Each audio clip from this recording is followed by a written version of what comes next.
penempatan tenaga kerja asing di Indonesia, dia sudah mengambil sikap bahwa ini bisa berbahaya dan siogianya atau harusnya ini ditiadakan. Kita harus juga menyelamatkan kesempatan kerja buat angkatan kerja di Indonesia. Jadi jangan karena kita butuh investasi, maka segala hal kita bebaskan. Itu tidak baik.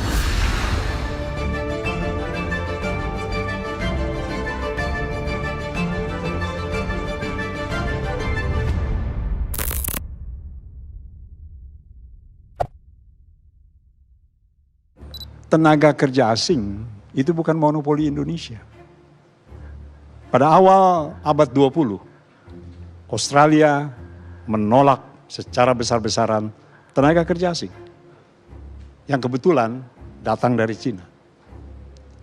Sebagaimana kita ketahui di Australia, salah satu partai yang kuat adalah Partai Buruh. Partai Buruh itulah yang mengorganisir penolakan tenaga kerja asing. Dengan berbagai pertimbangan yang tentu berbeda dengan pertimbangan kita di sini. Tapi intinya adalah tenaga kerja asing ditolak. Dan pemerintah menyetujui itu. Akhirnya secara resmi Australia menolak tenaga kerja asing. Bung Karni, di kita pun juga begitu sebetulnya. Kita sangat berhati-hati sekali dengan adanya tenaga kerja asing.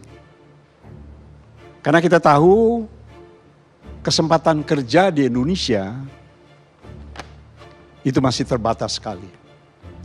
Salah satu cirinya adalah atau tandanya adalah TKI kita berangkat keluar mencari kesempatan kerja di luar negeri.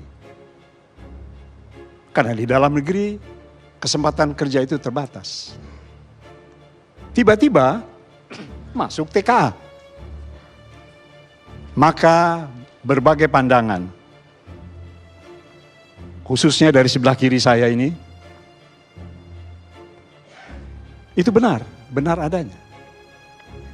Artinya ketika kesempatan kerja kita terbatas, untuk angkatan kerja kita saja terbatas, apalagi kalau ditambah sesaknya kesempatan kerja itu dengan datangnya angkatan kerja dari luar, khususnya angkatan kerja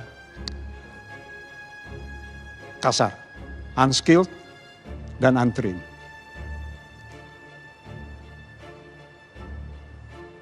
Sebetulnya, saudara sekalian, ini menurut pandangan dan hemat saya, persoalan ini biasa-biasa saja. Kalau ada sikap yang jelas, tegas dari pemerintah.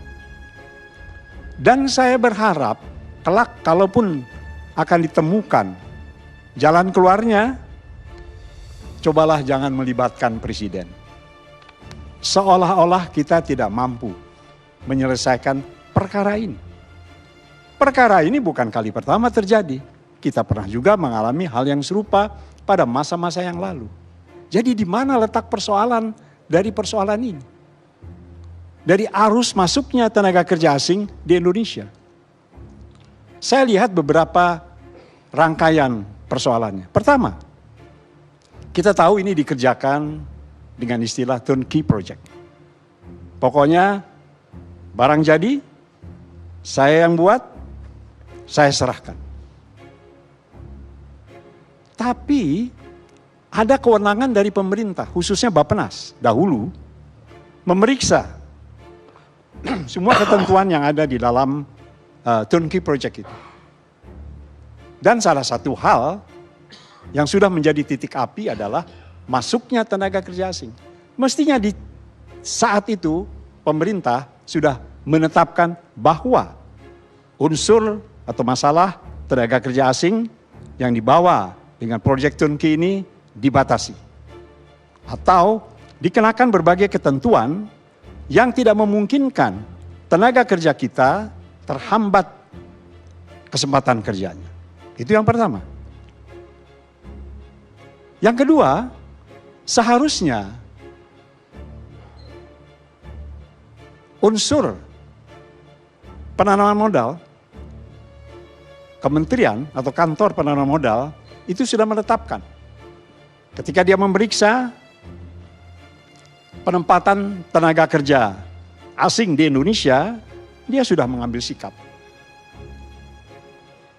Bersikap bahwa ini bisa berbahaya dan siogianya atau harusnya ini ditiadakan. Kemudian juga imigrasi. Siogianya sejak awal berdasarkan keterangan yang ada juga sudah membatasi di sana. Dan berbagai-bagai faktor lainnya yang menyebabkan tenaga kerja asing itu dengan bebas masuk ke Indonesia. Kita memang membutuhkan investasi. Kita memang membutuhkan proses dan prosedur investasi itu berjalan secara lancar. Tapi kita harus juga seiring dengan itu menyelamatkan kesempatan kerja buat angkatan kerja di Indonesia. Jadi jangan karena kita butuh investasi maka segala hal kita bebaskan. Itu tidak baik.